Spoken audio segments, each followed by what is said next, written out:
Well, thank you very much, Larry. It's great to be back in beautiful Davos, Switzerland, and to address so many respected business leaders, so many friends, few enemies,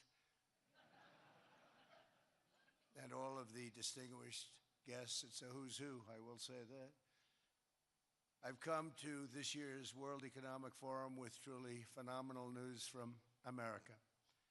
Yesterday marked the one-year anniversary of my inauguration, and today, after 12 months back in the White House, our economy is booming, growth is exploding, productivity is surging, investment is soaring, incomes are rising, inflation has been defeated, our previously open and dangerous border is closed and virtually impenetrable.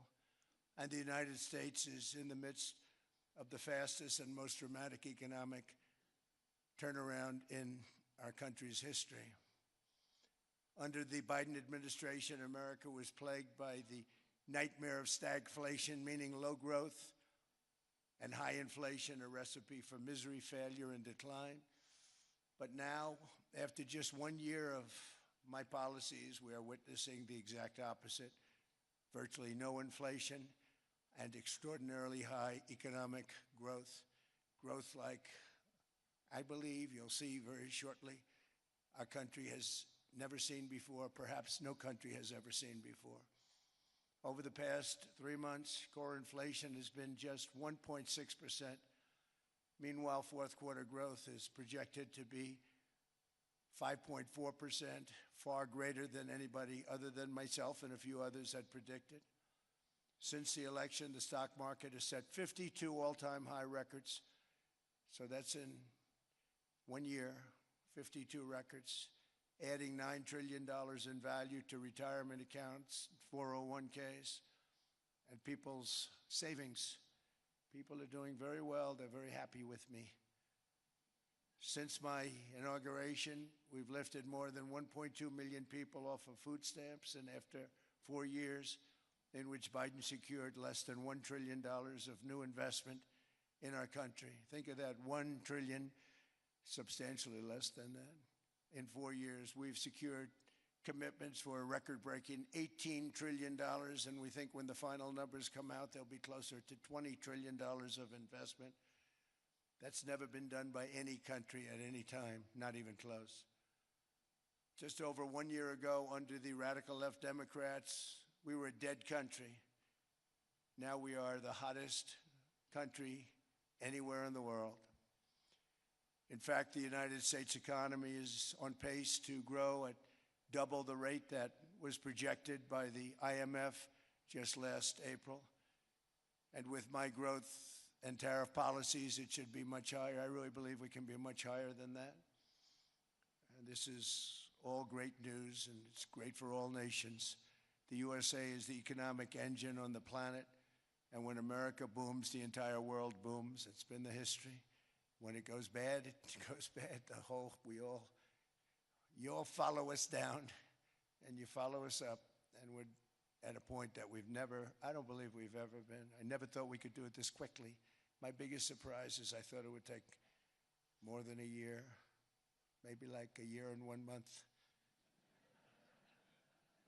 It's happened very quickly. This afternoon, I want to discuss how we have achieved this economic miracle, how we intend to raise living standards for our citizens to levels never seen before, and perhaps how you too and the places where you come from can do much better by following what we're doing, because certain places in Europe are not even recognizable, frankly, anymore. They're not recognizable. And we can argue about it, but there's no argument. Friends come back from different places. I don't want to insult anybody and say I don't recognize it. And that's not in a positive way. That's in a very negative way. And I love Europe, and I want to see Europe go good, but it's not heading in the right direction. In recent decades, it became conventional wisdom in Washington and European capitals that the only way to grow a modern Western economy was through ever-increasing government spending, unchecked mass migration, and endless foreign imports. The consensus was that so-called dirty jobs and heavy industry should be sent elsewhere, that affordable energy should be replaced by the Green New Scam, and that countries could be propped up by importing new and entirely different populations from faraway lands. This was the path that Sleepy Joe Biden administration and many other Western governments very foolishly followed, turning their backs on everything that makes nations rich and powerful and strong. And there's so much potential in so many nations.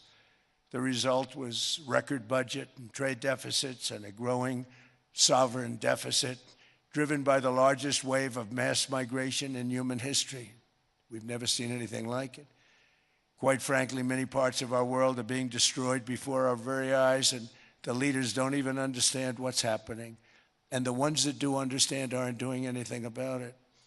Virtually all of the so-called experts predicted my plans to end this failed model would trigger a global recession and runaway inflation.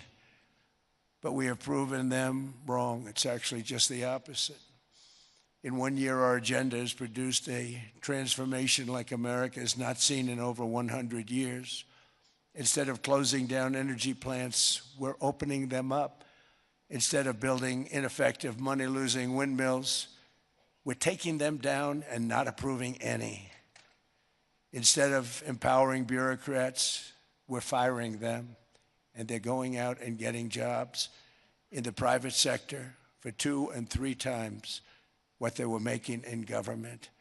So they started off hating me when we fired them, and now they love me. Instead of raising taxes on domestic producers, we're lowering them and raising tariffs on foreign nations to pay for the damage that they've caused. In 12 months, we have removed over 270,000 bureaucrats from the federal payrolls, the largest single-year reduction in government employment since the end of World War II.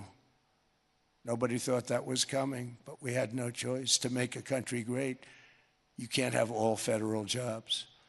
We've cut federal spending by $100 billion and slashed the federal budget deficit by 27% in the single year. It's going to go down quite a bit more from that, driving inflation way down from the record highs of the Biden administration. Every month, they went up and up and up. I promised to cut 10 old regulations for every single new regulation. But instead, I've cut, actually, till this point, 129 regulations for every 1 new regulation approved. So every time they come in with a new regulation, we do at least 10, but so far it's averaging out to 129, if you can believe it. In July, we passed the largest tax cuts in American history, including no tax on tips, no tax on overtime, no tax on Social Security for our great seniors. We also provided 100% expensing, that's the one they like, and bonus depreciation for all new equipment and capital investments to help companies expand and shift production to America. They are so in love with that. They build a plant, they're able to deduct it immediately, the whole thing, rather than waiting 38 to 41 years in the old days. This is a miracle taking place. Nobody thought it would ever be done by any country, but it's done by us. It was what made my first term the most successful 4-year term that we've ever had from a financial standpoint. And now we've upped it. This is a 10-year program, not a 1-year program. But you're allowed to deduct everything in 1 year. It used to be 38 to 41 years. With tariffs, we've radically reduced our ballooning trade deficit, which was the largest in world history. We were losing more than $1 trillion every single year, and it was just wasted. It was going to waste. But in 1 year, I slashed our monthly trade deficit by a staggering 77%, and all of this with no inflation, something everyone said could not be done. There were a couple of brilliant people that actually thought I was doing the right thing. I thought I was doing the right thing. Now they all think I'm doing the right thing because they can't believe the numbers. American exports are now up by more than $150 billion. Domestic steel production is up by 300,000 tons a month, and it's doubling over the next 4 months. It's doubling and tripling, and we have steel plants being built all over the country. Nobody thought they'd see that. Factory construction is up by 41%, and that number is really going to skyrocket right now because that's during a process that they're putting in to get their approvals, and we've given very, very quick, fast approvals. In the process, we've made historic trade deals with partners covering 40% of all U.S. trade. Some of the greatest companies and countries in the world. We have countries as our partner, too. The European nations, Japan, South Korea. They're our partners. They've gone into massive deals with us, especially on oil and gas. And these agreements raise growth and cause stock markets to boom, not only in the U.S., but virtually every country that came to make a deal, because, as you've learned, when the United States goes up, you follow. It's really become a staple. In America, I've stopped the nation-wrecking energy policies that drive up prices while sending jobs and factories to the world's worst polluters. They are indeed polluters. Under Sleepy Joe Biden, new domestic oil and gas leases fell by 95%. Think of that. And they wonder, why was gasoline going up so fast? The gasoline actually topped $5 a gallon, in some places $7 a gallon, and more than 100 major power plants were violently shut down by incompetent people that had no idea what the hell they were doing. Under my leadership, U.S. natural gas production is at an all-time high, by far. U.S. oil production is up by 730,000 barrels a day, and last week we picked up 50 million barrels from Venezuela alone. Venezuela has been an amazing place for so many years, but then they went bad with their policies. 20 years ago, it was a great country, and now it's got problems, but we're helping them. And those 50 million barrels, we're going to be splitting up with them, and they'll be making more money than they've made in a long time. Venezuela is going to do fantastically well. We appreciate all of the cooperation we've been giving. We've been giving great cooperation. Once the attack ended, and they said, let's make a deal. More people should do that.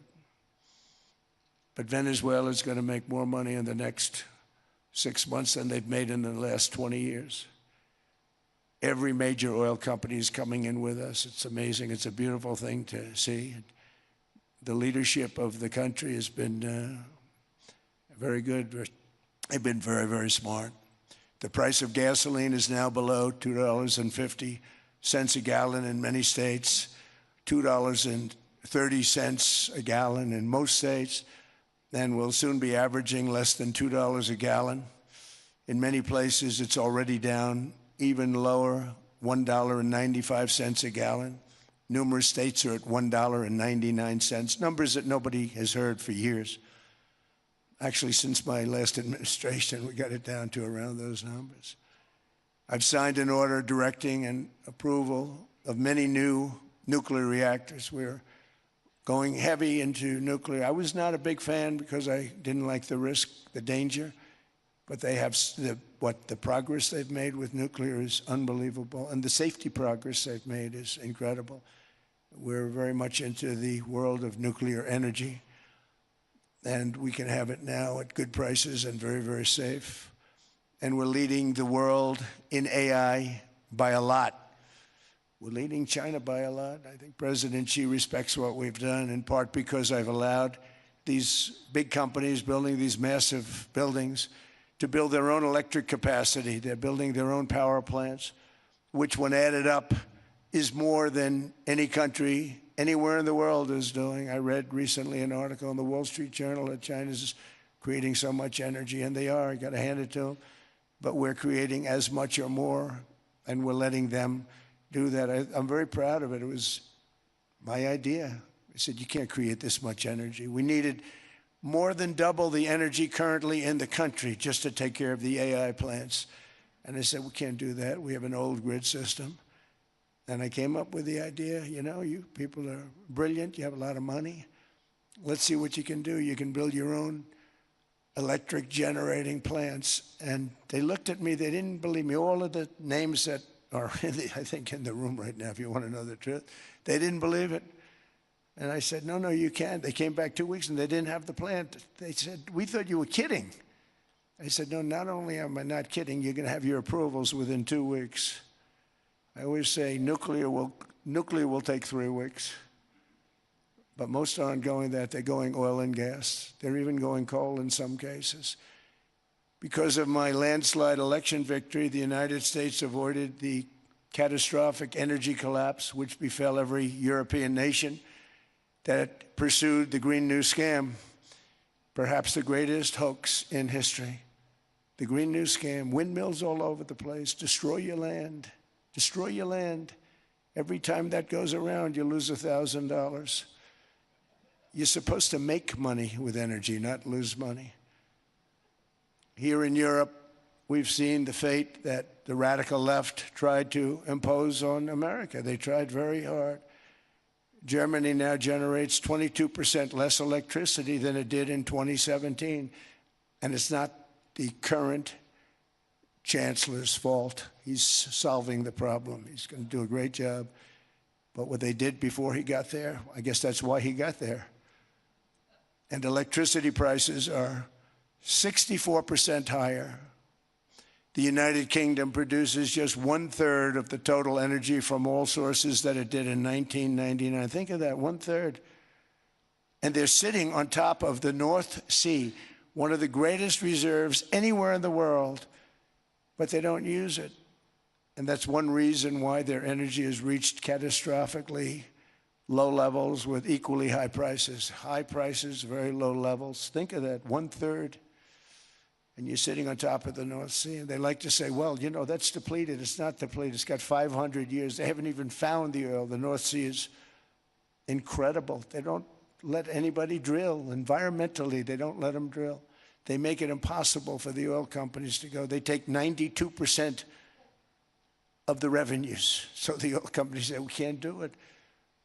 They came to see me. Is there anything you can do? I want Europe to do great. I want UK to do great. They're sitting on one of the greatest energy sources in the world, and they don't use it. In fact, their electricity prices have soared 139%. There are windmills all over Europe. There are windmills all over the place, and they are losers. One thing I've noticed is that the more windmills a country has, the more money that country loses and the worse that country is doing. China makes almost all of the windmills, and yet I haven't been able to find any wind farms in China. Did you ever think of that? It's a good way of looking at it. They're smart. China's very smart. They make them, they sell them for a fortune. They sell them to the stupid people that buy them, but they don't use them themselves. They put up a couple of big wind farms, but they don't use them. They just put them up to show people what they could look like. They don't spin. They don't do anything. They use a thing called coal, mostly. But China goes with the coal. They go with oil and gas. They're starting to look at nuclear a little bit, and they're doing just fine. They make a fortune selling the windmills, though, and I think really that's one that they wouldn't be surprised if it stopped. They are shocked that it continues to go. They're very friendly with me. They're shocked that people continue to buy those damn things. They killed the birds. They ruin your landscapes. Other than that, I think they're fabulous, by the way. Stupid people buy them. The consequences of such destructive policies have been stark, including lower economic growth, lower standards of living, lower birth rates, more socially disruptive migration, more vulnerability to hostile foreign adversaries, and much, much smaller militaries. The United States cares greatly about the people of Europe. We really do. I mean, look, I am derived from Europe. Scotland and Germany, 100% Scotland, my mother, 100% German, my father. And we believe deeply in the bonds we share with Europe. as a civilization. I want to see it do great. That's why issues like energy, trade, immigration, and economic growth must be central concerns to anyone who wants to see a strong and united West, because Europe and those countries have to do their thing. They have to get out of the culture that they've created over the last 10 years. It's horrible what they're doing to themselves. They're destroying themselves. These beautiful, beautiful places. We want strong allies, not seriously weakened ones. We want Europe to be strong. Ultimately, these are matters of national security, and perhaps no current issue makes the situation more clear than what's currently going on with Greenland. Would you like me to say a few words of Greenland? I was going to leave it out of the speech, but I think I would have been reviewed very negatively. I have tremendous respect for both the people of Greenland and the people of Denmark, tremendous respect. But every NATO ally has an obligation to be able to defend their own territory. And the fact is, no nation or group of nations is in any position to be able to secure Greenland other than the United States. We're a great power, much greater than people even understand. I think they found that out 2 weeks ago in Venezuela.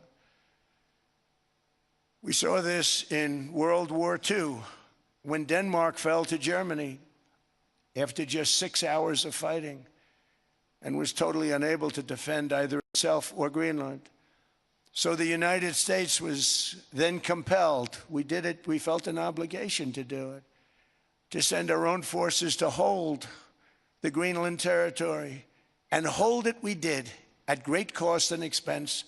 They didn't have a chance of getting on it, and they tried. Denmark knows that. We literally set up bases on Greenland for Denmark. We fought for Denmark. We weren't fighting for anyone else. We were fighting to save it for Denmark. Big, beautiful piece of ice. It's hard to call it land. It's a big piece of ice. But we saved Greenland and successfully prevented our enemies from gaining a foothold in our hemisphere. So we did it for ourselves also. And then after the war, which we won it big. Without us, right now you'd all be speaking German and a little Japanese, perhaps. After the war, we gave Greenland back to Denmark. How stupid were we to do that? But we did it. But we gave it back. But how ungrateful are they now? So now our country and the world face much greater risks than it did ever before because of missiles, because of nuclear, because of weapons of warfare that I can't even talk about. 2 weeks ago, they saw weapons that nobody ever heard of. They weren't able to fire one shot at us. They said, what happened? Everything was discombobulated. They said, we've got them in our sights. Press the trigger, and nothing happened. No anti-aircraft missiles went up. There was one that went up about 30 feet and crashed down right next to the people that sent it. They said, what the hell is going on? Those defensive systems were made by Russia and by China. So they're going to go back to the drawing boards, I guess. Greenland is a vast, almost entirely uninhabited and undeveloped territory. It's sitting undefended in a key strategic location between the United States, Russia, and China. That's exactly where it is, right smack in the middle. Wasn't important nearly when we gave it back. You know, when we gave it back, it wasn't the same as it is now. It's not important for any other reason, you know. Everyone talks about the minerals. There's so many places. There's no rare earth. No such thing as rare earth. There's rare processing. But there's so much rare earth. And to get to this rare earth, you got to go through hundreds of feet of ice. That's not the reason we need it. We need it for strategic national security and international security. This enormous unsecured island is actually part of North America on the northern frontier of the Western Hemisphere. That's our territory. It is therefore a core national security interest of the United States of America. And in fact, it's been our policy for hundreds of years to prevent outside threats from entering our hemisphere. And we've done it very successfully. We've never been stronger than we are now. That's why American presidents have sought to purchase Greenland for nearly 2 centuries. You know, for 2 centuries they've been trying to do it. They should have kept it after World War II, but they had a different president. That's all right. People think differently. Much more necessary now than it was at that time, however. In 2019, Denmark said that they would spend over $200 million to strengthen Greenland's defenses. But as you know, they spent less than 1% of that amount. 1%. There's no sign of Denmark there. And I say that with great respect for Denmark, whose people I love, whose leaders are very good. It's the United States alone that can protect this giant mass of land, this giant piece of ice, develop it and improve it and make it so that it's good for Europe and safe for Europe and good for us. And that's the reason I'm seeking immediate negotiations to once again discuss the acquisition of Greenland by the United States, just as we have acquired many other territories throughout our history, as many of the European nations have. They've acquired. There's nothing wrong with it. Many of them. Some went in reverse, actually, if you look. Some had great, vast wealth, great, vast lands all over the world. They went in reverse. They're stuck back where they started. That happens too. But some grow. But this would not be a threat to NATO. This would greatly enhance the security of the entire alliance, the NATO alliance. The United States is treated very unfairly by NATO. I want to tell you that. And when you think about it, nobody can dispute it. We give so much and we get so little in return. And I've been a critic of NATO for many years. And yet I've done more to help NATO than any other president by far, than any other person. You wouldn't have NATO if I didn't get involved in my first term. The war with Ukraine is an example. We are thousands of miles away, separated by a giant ocean. It's a war that should have never started, and it wouldn't have started if the 2020 U.S. presidential election weren't rigged. It was a rigged election. Everybody now knows that. They found out. People will soon be prosecuted for what they did. It's probably breaking news, but it should be. It was a rigged election. Can't have rigged elections. You need strong borders, strong elections, and ideally a good press. I always say it. Strong borders, strong elections, free, fair elections, and a fair media. The media is terrible. It's very crooked. It's very biased, terrible. But someday it'll straighten out because it's losing all credibility. Think of it. When I win in a landslide, a giant landslide, won all 7 swing states, won the popular vote, won everything, and they only get negative press. That means that it has no credibility. And if they're going to get credibility, they're going to have to be fair. So you need a fair press. But you also need those other elements. And I inherited a terrible, terrible situation.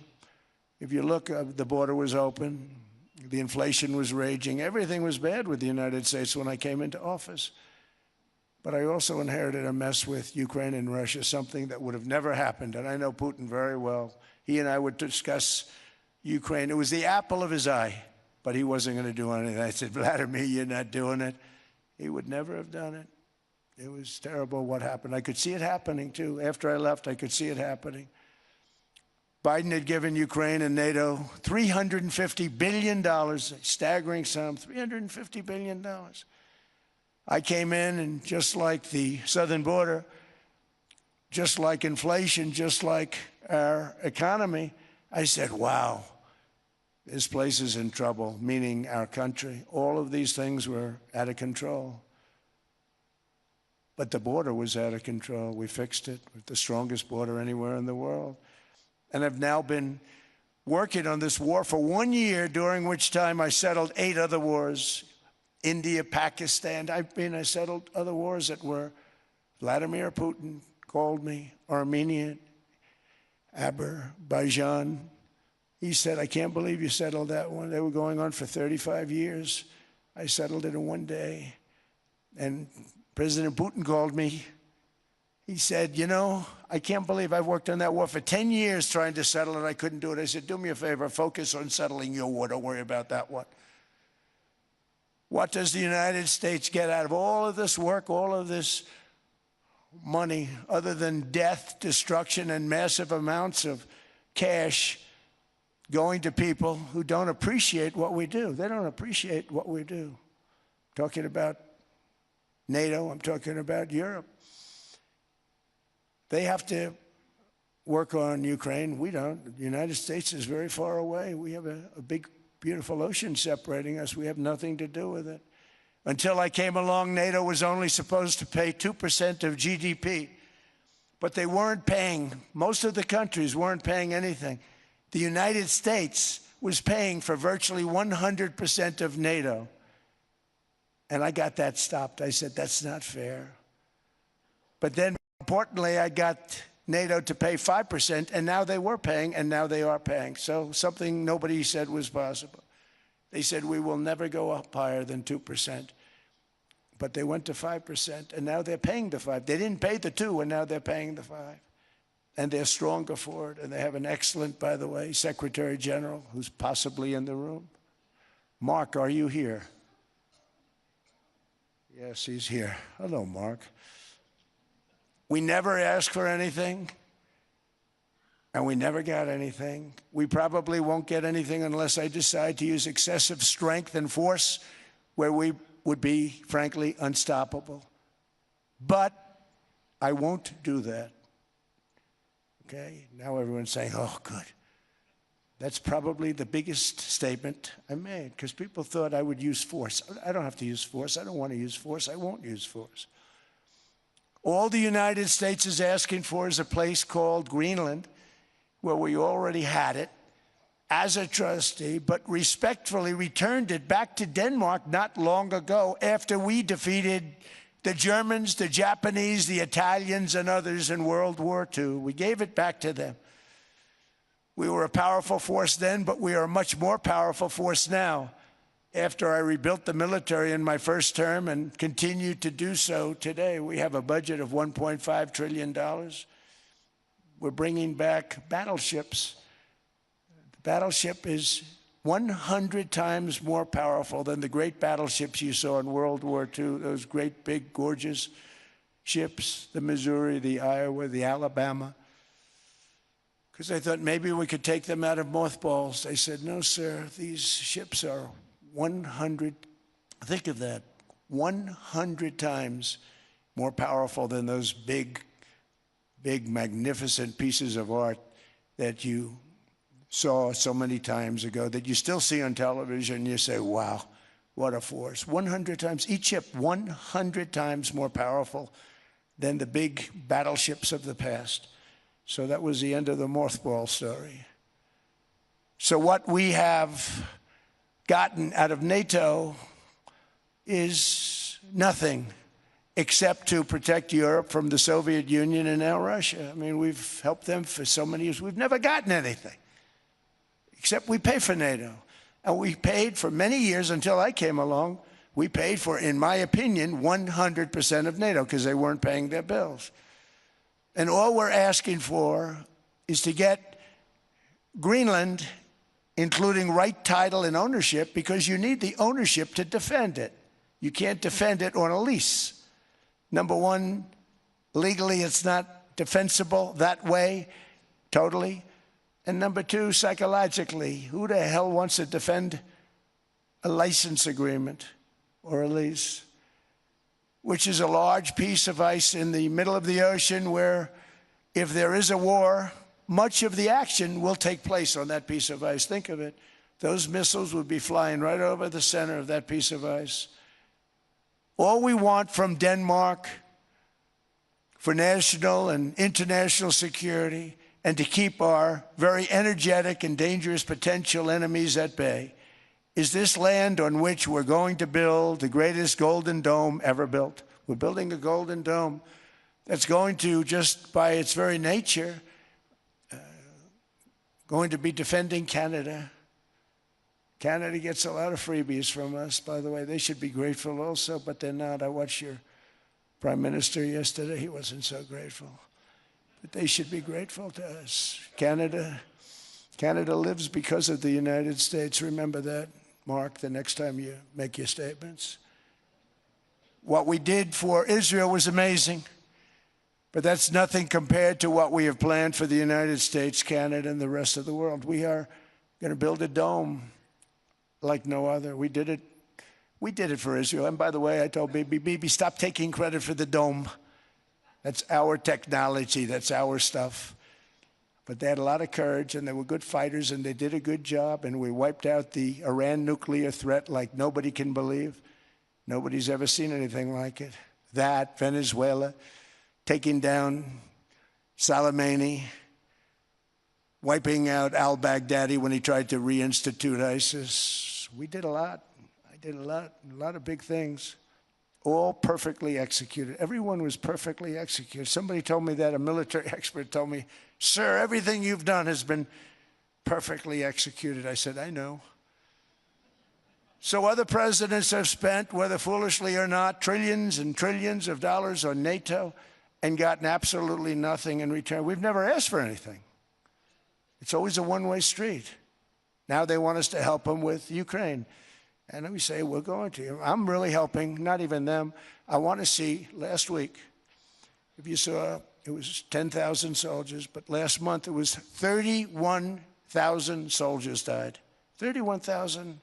That's this room times, the number of people in this room times 30. Think of it. 30,000 soldiers died in 1 month. The month before it was 27,000. The month before that it was 28,000. The month before that it was 25,000. It's a bloodbath over there. And that's what I want to stop. It doesn't help the United States, but these are souls. These are young people. Look like you, look like some of you right in the front row.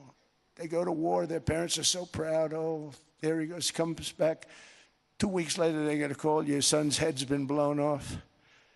I want to stop it. It's a horrible war. It's the worst since World War II.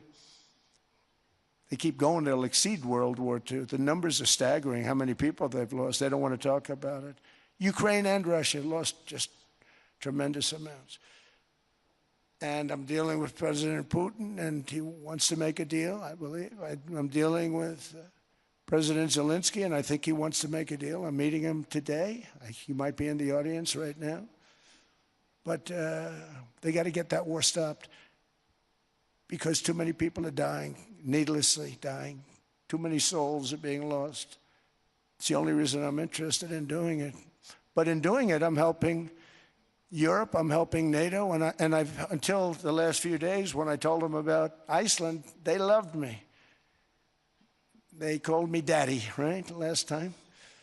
A very smart man said, he's our daddy. He's running it. I was like running it. I went from running it to being a terrible human being.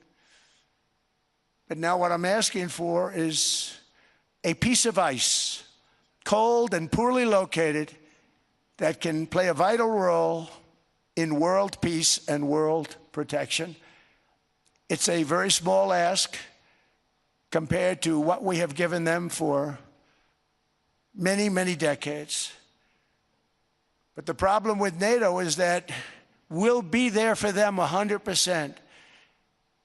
But I'm not sure that they'd be there for us. If we gave them the call, gentlemen, we are being attacked. We're under attack by such and such a nation.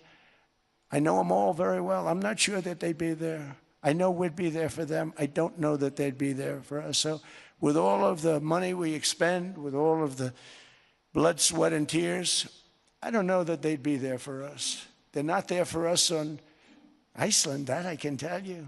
I mean, our stock market took the first dip yesterday because of Iceland. So Iceland's already cost us a lot of money. But that dip is peanuts compared to what it's gone up. And we have an unbelievable future in that stock. That stock market is going to be doubled. We're going to hit 50,000, and that stock market's going to double in a relatively short period of time because of everything that's happening.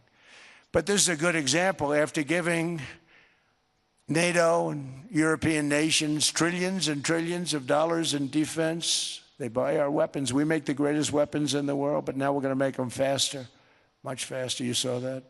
I put a cap on the salaries, and I put no buybacks, no stock buybacks, no various other things that they were doing. I mean, they were making $50 million, but it would take them 3 years to give you a Patriot missile. I said, that's not good. My chauffeur can do a better job than that, and he makes slightly less than 50.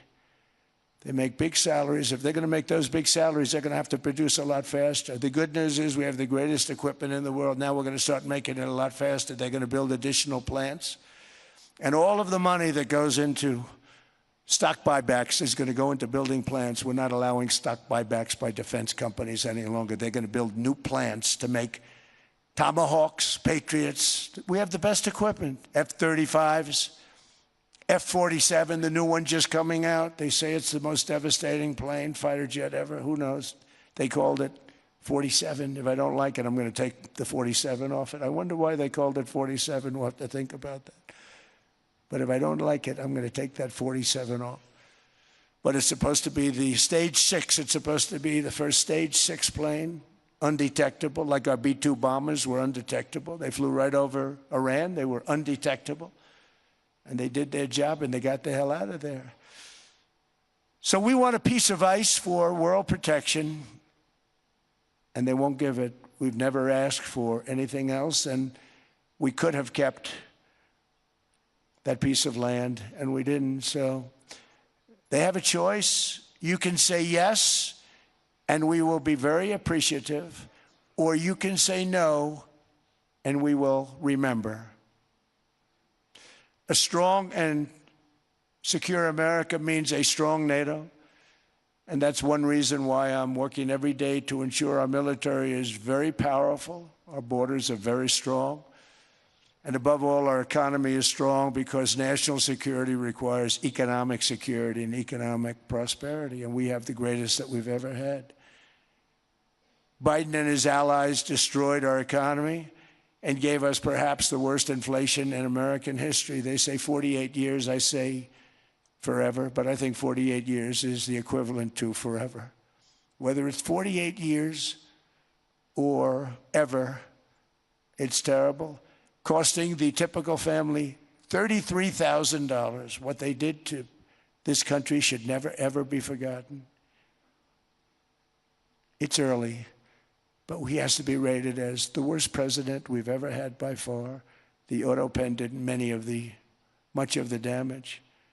The auto pen, he was the auto pen president, because I don't believe a sane president would have ever signed the kind of things that he signed.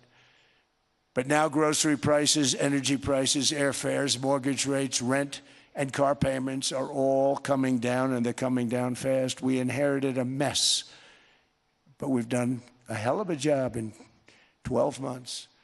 Under my most favored nation policy for drug prices, the cost of prescription drugs is coming down by up to 90%, depending on the way you calculate. You could also say 5, 6, 7, 800%. There are two ways of figuring that.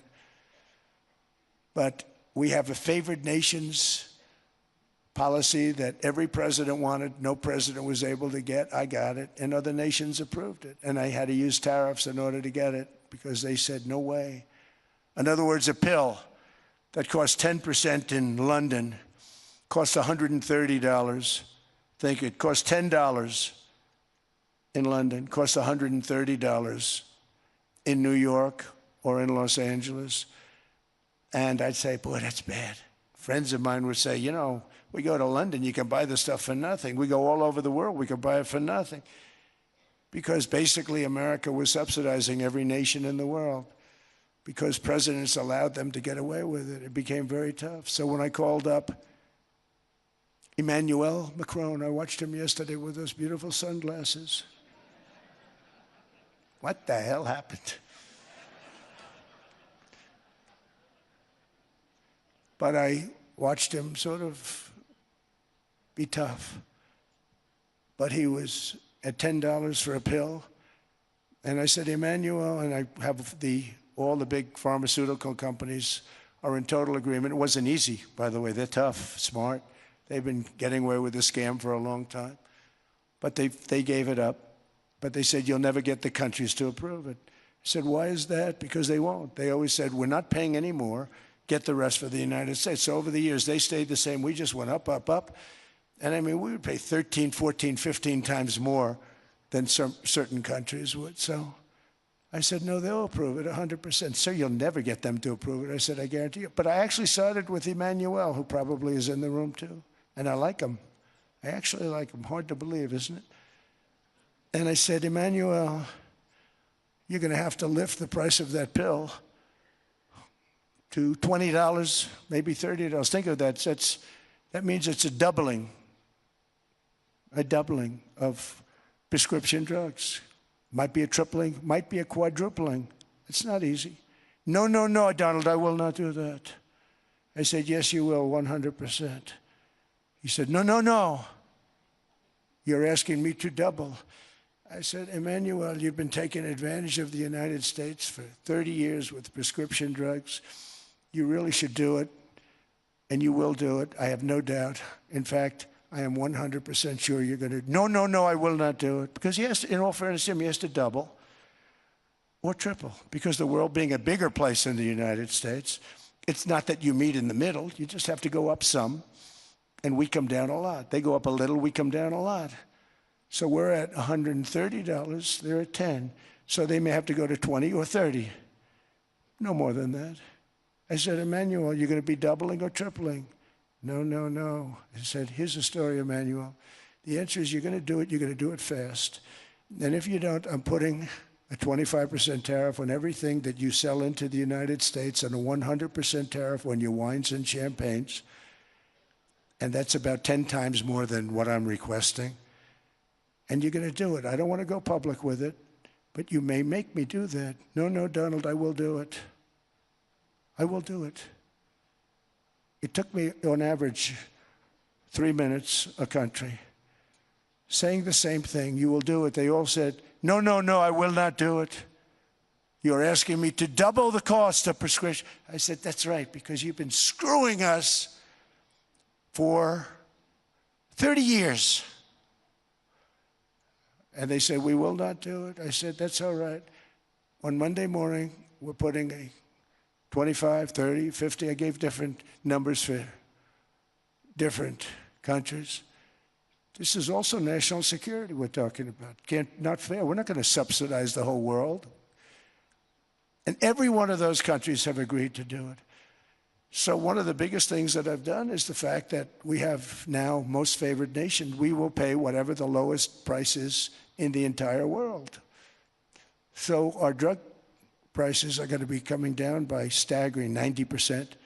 Again, you could say 1,000%, 2,000%. Depends on the way you want to figure it. But we'll go with the way the fake news likes it better because it sounds, can you imagine a 90% reduction sounds much worse. But drug prices are going to be coming down tremendously in all the nations, and I appreciate them doing it. But they did it, in all fairness, without tariffs. I wouldn't have been able to get it done.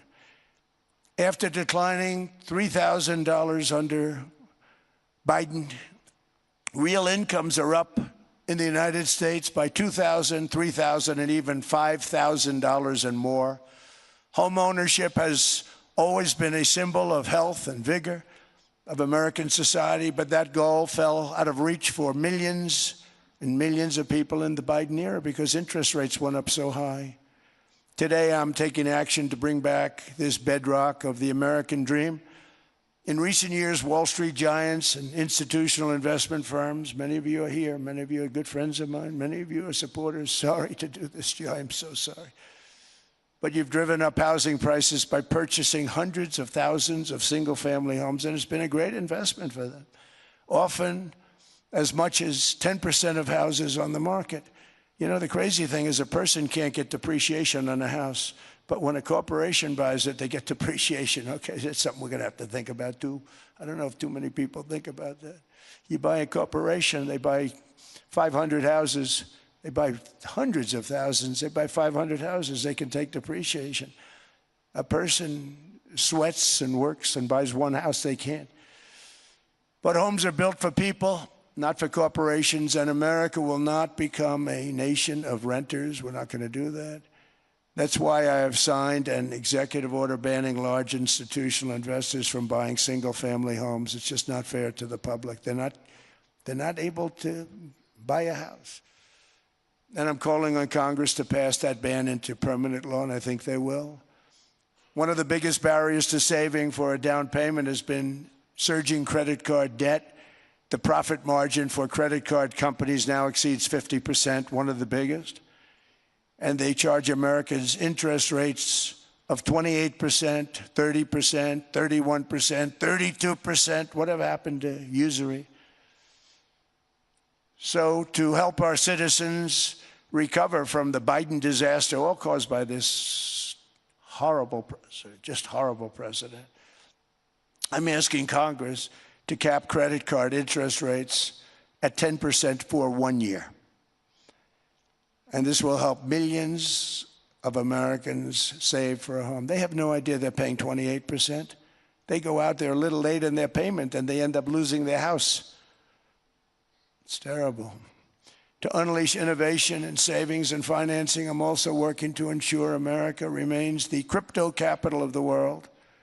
And to that end, last year I signed the landmark Genius Act into law. Now Congress is working very hard on crypto market structure legislation, Bitcoin, all of them, which I hope to sign very soon, unlocking new pathways for Americans to reach financial freedom. And I did it for two reasons. Number one, I thought it was politically good, and it was. I got tremendous political support. But more importantly, China wanted that market too. It's just like they want the AI. And we've got that market, I think, pretty well locked up. If I didn't do it, Biden was totally against it until before the election when they realized that, there were millions of people voting against him over crypto. And all of a sudden they loved it very much, but it was too late. They blew it. But it is politically popular, but it's much more importantly, we have to make it so that China doesn't get the hold of it. And once they have that hold, we're not going to be able to get it back. So I'm honored to have done it. Finally, I've instructed government-backed institutions to purchase up to $200 billion in mortgage bonds to bring down interest rates. And I'll be announcing a new Fed chairman in the not-too-distant future. I think he'll do a very good job. See, I gave away some of it. He did give that away. So we have something, got something, but somebody that's very respected. They're all respected. They're all great. Everyone that I interviewed is great. Everyone could do, I think, a fantastic job. Problem is they change once they get the job. They do. They're saying everything I want to hear, and then they get the job. They're locked in for 6 years. They get the job, and all of a sudden, let's raise rates a little bit. I call them, sir, we'd rather not talk about this. It's amazing how people change once they have the job, but it's too bad. Sort of disloyalty, but they got to do what they think is right. We have a terrible chairman right now. Jerome, too late Powell. He's always too late. And he's very late with interest rates, except before the election, he was just fine for the other side. So we're going to have somebody that's great, and we hope he does the right job. Last week, the average 30-year mortgage rate dropped below 6% for the first time in many years. Another major factor in driving up housing costs was the mass invasion of our borders. And I have to say one thing about housing, because nobody ever says this. I am very protective of people that already own a house, of which we have millions and millions and millions.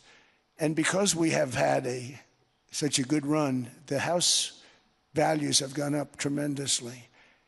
And these people have become wealthy. They weren't wealthy. They become wealthy because of their house. And every time you make it more and more and more affordable for somebody to buy a house cheaply, you're actually hurting the value of those houses, obviously, because the one thing works in tandem with the other. And I don't want to do anything that's going to hurt the value of people that own a house, who for the first time in their lives are walking around the streets of whatever city they're in, very proud that their house is worth $500,000, $600,000, $700,000. Now, if I want to really crush the housing market, I could do that so fast and people could buy houses, but you would destroy a lot of people that already have houses. In some cases, they've mortgaged their house, and the mortgage would be very low, and all of a sudden the mortgage without any changes becomes very high, and they end up losing the house.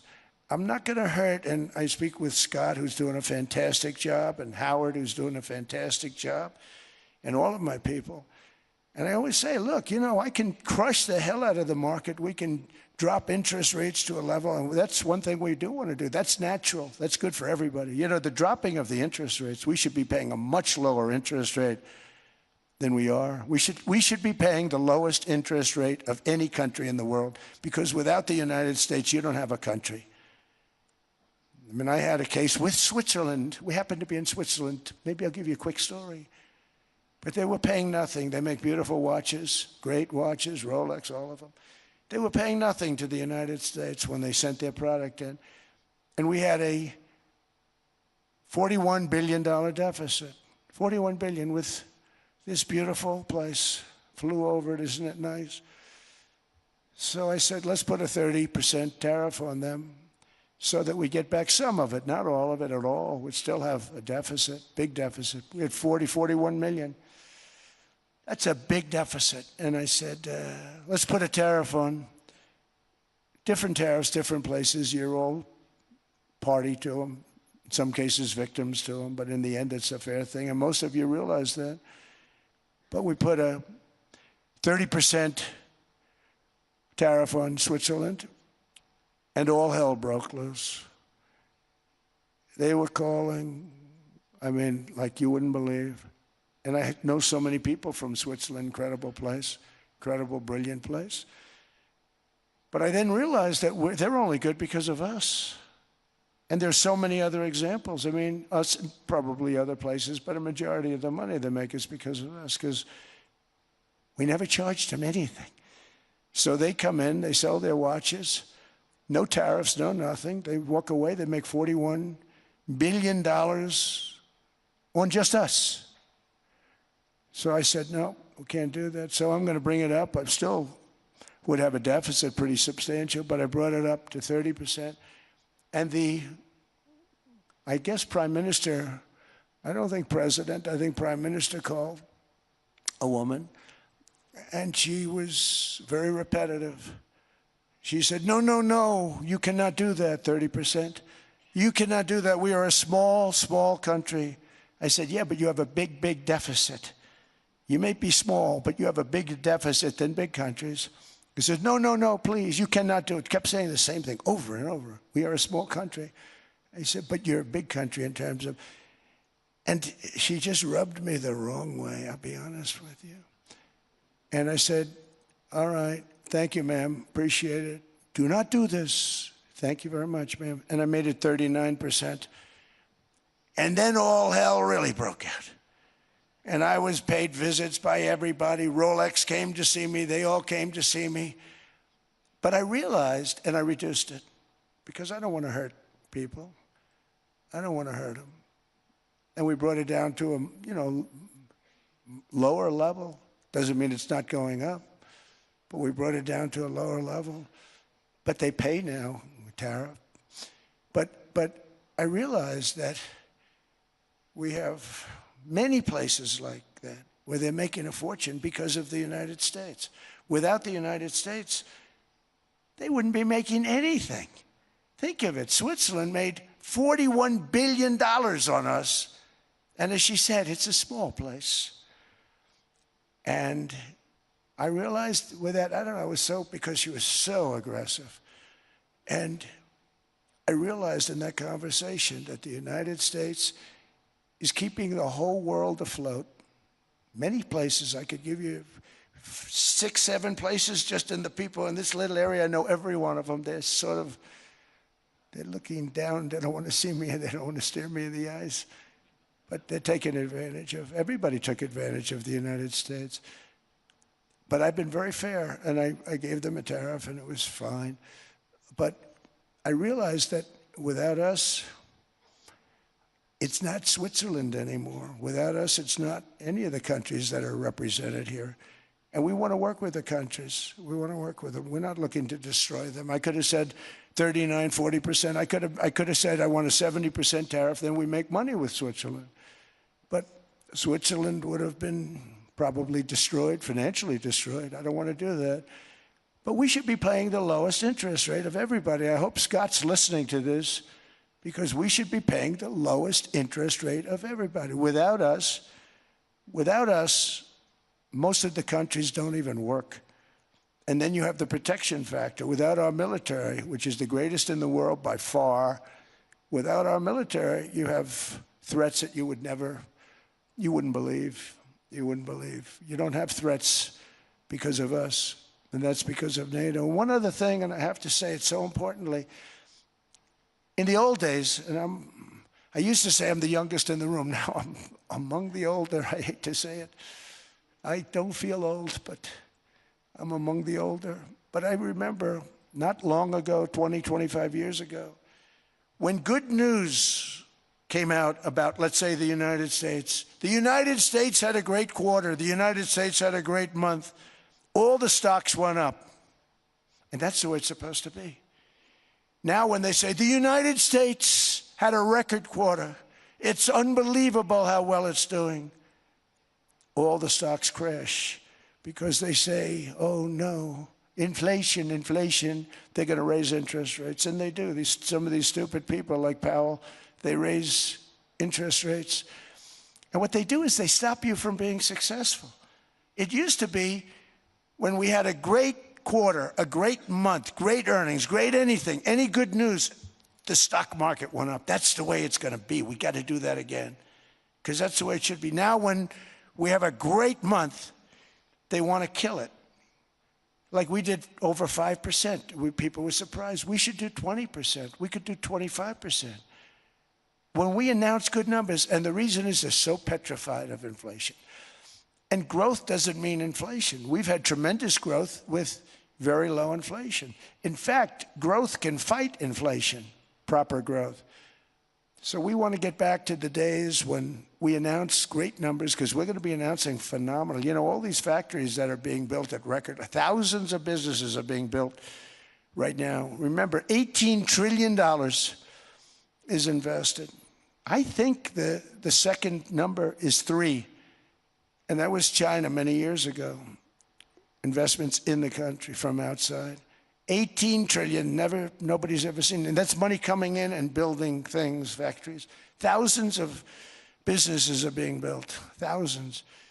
Hundreds of big factories, car plants are moving back to the United States. They're coming in from Canada, they're coming in from Mexico, from Japan. Japan's coming in and building plants here in order to avoid tariffs. They're coming in from China, they're coming in from all over the world. We have more plants being built now, car plants, than we've ever had built, even in the heyday from the 1940s and 50s.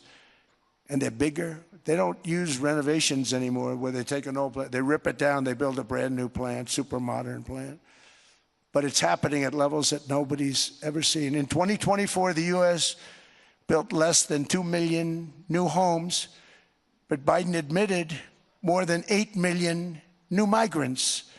And those days are over. In 2025, for the first time in 50 years, the United States had reverse migration. Boy, that was nice. And these were criminals that were being taken out of our country because they allowed people to come into our country from jails, from gangs, drug dealers, murderers. 11,888 murderers. We've gotten most of them out. And then ICE gets beat up by stupid people from leadership in Minnesota. We actually are helping Minnesota so much, but they don't appreciate it. Most places do. You know, Washington, D.C. is the safest place now in the United States. It was a very dangerous place to walk, and now you can walk with your wife, your kids, right through the middle of the city. Right now, Washington, D.C. is as safe as it gets. It was one of the most unsafe, I had to admit. We sent in the military, the National Guard. Within 2 months, it was great. Within 3 months, it's like a really great place and a safe place and a beautiful place. It's even been cleaned up. The graffiti's gone. The fences are gone. We don't have to worry about fences anymore. All of the places, the grasses are cut. and replaced with new grass in many cases. It's all going to happen in the spring. But Washington and D.C. is beautiful again, and it's safe. New restaurants are opening up. They were all closing. Now you can't get into a restaurant. Restaurants in Washington, D.C. are all opening. Memphis also, Memphis, Tennessee, New Orleans, Louisiana. We were there for 3 weeks. We've cut the crime down by 64%. Within another month, we'll have virtually no crime there. We can do that all over. We're going to help the people in California. We want to have no crime. I know Gavin was here. I used to get along so great with Gavin when I was president. Gavin's a good guy. And we're going to, if he needed it, I would do it in a heartbeat. I'd love to see. We did help them a lot in Los Angeles, a lot with the early in my term when they had some problems. But we would love to do it. I will say this, if I were a Democrat governor or whatever, I would call up Trump. I'd say, come on in, make us look good. Because we're cutting crime down to nothing. And we're taking people out, career criminals, who are only going to do bad things, and we're bringing them back to their countries.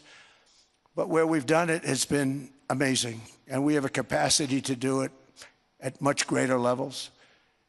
We're cutting illegal aliens off welfare and other government benefits, and I have directed that starting immediately, there will be no more payments to sanctuary cities because they are really just sanctuaries for criminals. They're really protecting criminals, and those are the ones we have to get out of the country. Murderers, drug dealers, the mentally insane. They emptied their mental institutions into the United States. And despite that, we have the lowest crime numbers that we've ever had in the history of the country. Just came out. But equally importantly, we're cracking down on more than $19 billion in fraud that was stolen by Somalian bandits. Can you believe that Somalian? They turned out to be higher IQ than we thought.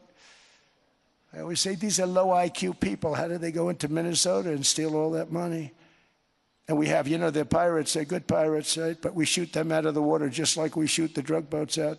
They're not pirating too many boats lately, do you notice? When they go out into those boats, they want to take over a $1.5 billion tanker loaded up with oil, and they say, we're going to blow up your boat. They have powerful weapons. You hit the side of the boat, you blow the whole thing up. The insurance companies are petrified, so they say, just give them the boat. We'll give them money instead. And I don't do that. We blow them right the hell out of the water. We see them going out, we blow them out of the water. We don't have any pirates so much anymore. If we do, they won't be there long. We've cut down with the hitting of the boats that are loaded up with drugs, including submarines. Can you believe they actually buy small, they call mini subs, very fast. They're meant for drugs. We've knocked out 2 of them. The Democrats say they were fishing. You have ruined somebody's fishing weekend, I would say. A submarine is not a fishing boat. You don't fish. But we've knocked down drugs by water, the oceans, the sea, by 97.2%. Think of that. And I actually say, who the hell are the 3%? Because I would not want to be piloting one of those boats. We knocked them down, and now we're going to start on land. We're going to knock it all out. The land is the easy part. What we did on sea is incredible, and that's our great military. The situation in Minnesota reminds us that the West cannot mass import foreign cultures which have failed to ever build a successful society of their own. I mean, we're taking people from Somalia, and Somalia is a failed, it's not a nation. Got no government, got no police, got no military, got no nothing. And then we have this fake congressperson who they just reported is worth $30 million. You believe this? Ilhan Omar, talking about the Constitution provides me. She comes from a country that's not a country, and she's telling us how to run America. Not going to get away with it much longer, let me tell you. The explosion of prosperity and conclusion and progress that built the West did not come from our tax codes. It ultimately came from our very special culture.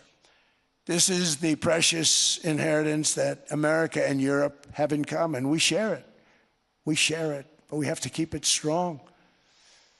We have to become stronger, more successful, and more prosperous than ever. We have to defend that culture and rediscover the spirit that lifted the West from the depths of the Dark Ages to the pinnacle of human achievement. We live in an incredible, changing period. It's an unbelievable time, but we have to take advantage of the time that we're in. In our hands are technologies that our ancestors could scarcely have. I mean, they couldn't have even dreamt some of the things that we see today. And so rapidly they're produced. I mean, AI, 2 years ago, nobody ever heard of the term, and now everybody's talking about it. And it can have some very good purpose. It could also have some dangerous purpose, and for that we have to watch out. But some tremendous things are happening because of it. And we're leading by so much. We're doing so well. But opportunities that are bigger and grander than ever before in human history are right before us. It is the pioneers in this room. Many of you in this room are true pioneers. You're truly brilliant people. Just your ability to get a ticket is brilliant because you have about 50 people for every seat. I don't know what, that's Larry. Everything Larry touches turns to gold. He made this very successful. But you're in this room, and some of you are the greatest leaders anywhere in the world. You're the greatest brains anywhere in the world. And the future is unlimited, and to a large part because of you, and we have to protect you, and we have to cherish you. I always say we have to cherish our brilliant people because there aren't many of them. So together with confidence, boldness, and persistence, let us lift up our people, grow our economies, defend our shared destiny, and build a future for our citizens that is more ambitious, more exciting, more inspiring, and greater than the world has ever seen. We're in a position to do things that nobody else has ever even thought of before. And many of the people in this room are the ones that are doing it, and I want to congratulate you, and I'm with you all the way. You can do things that nobody else can even think about. So I congratulate you on your tremendous success. And the United States is back, bigger, stronger, better than ever before. And I'll see you around. Thank you all very much. Thank you very much.